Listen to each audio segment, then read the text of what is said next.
तर मित्रांनो, आपण अष्टविनायकांपैकी 4 गणपतींची माहिती पाहिली. तर आज आपण अष्टविनायकांपैकी ओझरचा विघ्नेश्वर या गणपतीविषयी माहिती पाहू. तत्पूर्वी सर्वांना नमस्कार.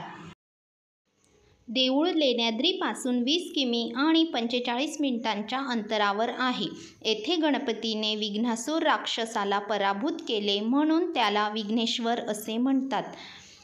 विघ्नेश्वराचा अर्थ विघ्नांना दूर करणारा असा सुद्धा होतो. श्री क्षेत्र विघ्नेश्वराची कथा पुराणानुसार एकदा अभिनंदन नावाच्या राजाने इंद्रपद मिळविण्यासाठी यज्ञ केला. त्यामुळे संतप्त झालेल्या इंद्राने विघ्नासुराला तिथे विध्वंस करण्यास आणि यज्ञ बंद पाडण्यासाठी धाडले. विघ्नासुराने यज्ञामध्ये बाधा तर टाकलीच, शिवाय त्याने विश्वामध्ये अनेक विघ्ने निर्माण केली. म्हणून मग पृथ्वीतळावरील लोक ब्रह्मदेव आणि शंकर यांच्याकडे गेले. त्या दोघांनी यांना गणपतीकडे मदतीची याचना करण्यास सांगितले. समस्त लोकांनी गणपतीची आराधना केली आणि त्यांच्या प्रार्थनेने प्रसन्न होऊन गणपती पराशर ऋषींचा पुत्र म्हणून अवतीर्ण झाला आणि विघ्नासुराबरोबर घनघोर युद्ध करून गणपतीने त्याचा पराभव केला. यामुळे लोक अतिशय आनंदित झाले आणि त्यांनी इथे विघ्नेश्वराची स्थापना केली. श्री क्षेत्र विघ्नेश्वर मंदिर आणि परिसर. या मंदिराच्या प्रवेशद्वारावर 4 द्वारपाल आहेत. पहिल्या आणि चौथ्या द्वारपालाच्या हातात शिवलिंग आहे. गणपती त्याचे माता आणि पिता यांचा अतिशय आदर करतो. या द्वारपालांच्या हातातील शिवलिंग हेच सूचित करते की गणपतीच्या भक्तांनी सुद्धा स्वतःच्या आईवडिलांचा आदर राखला पाहिजे. देवळाच्या भिंतीवर डोळ्यांना सुखावह वाटणारी सुंदर चित्रे आणि शिल्पे आहेत. देऊळ पूर्वाभिमुख असून त्याच्या सभोवती भक्कम दगडी भिंत आहे. मंदिराचे शिखर आणि कळस सोनेरी आहेत. मंदिर 20 फूट लांब असून मंदिराचा आतील गाभारा 10 फूट लांब आहे.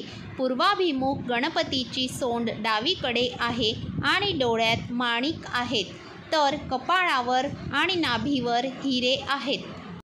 रिद्धी आणि सिद्धी यांच्या मूर्त्या गणपतीच्या आजूबाजूला आहेत.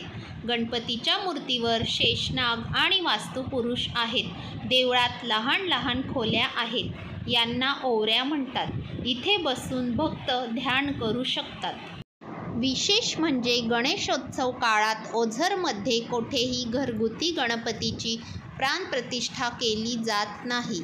गणेश भक्तांचे श्रद्धास्थान असलेल्या विघ्नहर मंदिरात गणेशोत्सव काळात 4 दिवस द्वारयात्रा आणि पालखी उत्सव सुरू असतो.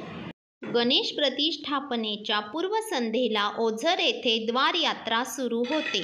मंदिराच्या पंचक्रोशीत असलेल्या उंब्रज, धनेगाव, शिरोली आणि ओझरची आंबेराई या 4 गावात गणेशाची पालखी भाद्रपद प्रतिपदा ते पंचमी या तिथी दरम्यान नेली जाते.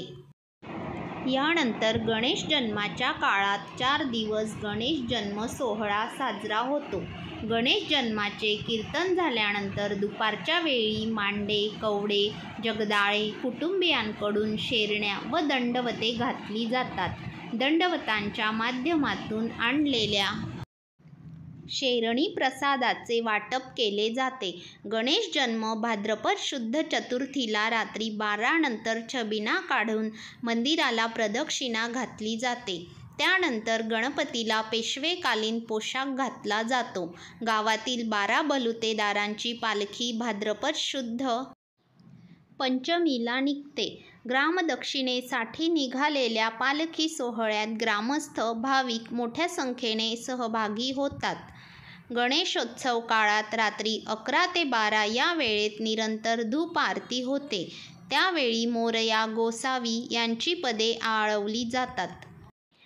गणेश जन्मोत्सव हा ओझरचा यात्रोत्सव सोहळा म्हणूनच साजरा होत असल्याने गणेश प्रतिष्ठापनेनंतर 2 दिवसांनी येथे लाल मातीवरील कुस्त्यांचा आखाडा भरवला जातो. ठिकठिकाणचे मल्ल या कुस्ती सोहळ्यात हजेरी लावतात. 1785 मध्ये बाजीराव पेशव्यांचे भाऊ चिमाजी अप्पा यांनी देऊळ बांधून त्यावर सोनेरी कळस चढवल्याचा उल्लेख आढळतो. मंदिराच्या चारही बाजूंनी दगडी तटबंदी आहे. मंदिर परिसरात 2 अत्यंत रेखीव अशा दीपमाळा आहेत. मंदिराच्या गाभाऱ्यात प्रवेश करताच प्रसन्नतेची अनुभूती होते. उपलब्ध माहितीनुसार दर्शनाची वेळ सकाळी 5 ते रात्री 11 पर्यंत. अंगारकी चतुर्थीला सकाळी 4 पासून रात्री 11 पर्यंत. महाआरती सकाळी 7:30, मध्यान्ह आरती दुपारी 12 आणि शेज आरती रात्री 10 वाजता असते. महाप्रसाद सकाळी 10, दुपारी 1 आणि संध्याकाळी 7:30 ते 10:30 पर्यंत. भाद्रपद महिन्यात गणेश चतुर्थी आणि माघ महिन्यात गणेश जयंती या दिवशी उत्सव साजरे केले जातात. कार्तिक पौर्णिमेला दीपमाळांची रोषणाई बघण्यासारखी असते. सभामंडपात आतील बाजूने आरशांच्या काचांची आकर्षक सजावट पाहायला मिळते. ओझरचा विघ्नेश्वर अष्टविनायकांतील 5वा गणपती म्हणजे पुणे जिल्ह्यातील ओझर येथील विघ्नेश्वर अष्टविनायकांतला हा सर्वात श्रीमंत गणपती मानला जातो. विघ्न म्हणजे कार्यात येणारी बाधा आणि हर म्हणजे दूर करणारा. ओझर हे गाव कुकडी नदीवर वसलेले आहे. मंदिराला चारही बाजूंनी तटबंदी आहे व मधोमध मंदिर बांधण्यात आले आहे. या गणपतीची आख्यायिका काय? विघ्नासूर आला शरण. राजा अभिनंदनाला त्रिलोकाधीश व्हायचे होते. यासाठी त्याने महायज्ञ सुरू केला. त्या यज्ञाला रोखण्यासाठी व त्यात विघ्न आणण्यासाठी इंद्राने विघ्नासुराची उत्पत्ती केली. विघ्नासुराने इतर यज्ञातही विघ्न आणण्यास सुरुवात केली. विघ्नासुराचा बंदोबस्त करण्यासाठी ऋषीमुनींनी गजाननाला साकडे घातले. विघ्नासूर गजाननाला शरण आला. जेथे माझी पूजा केली जाते तेथे न येण्याच्या अटीवर गजाननाने विघ्नासुराला सोडून दिले. हाच तो विघ्नेश्वर. असे पोहोचाल ओझरला.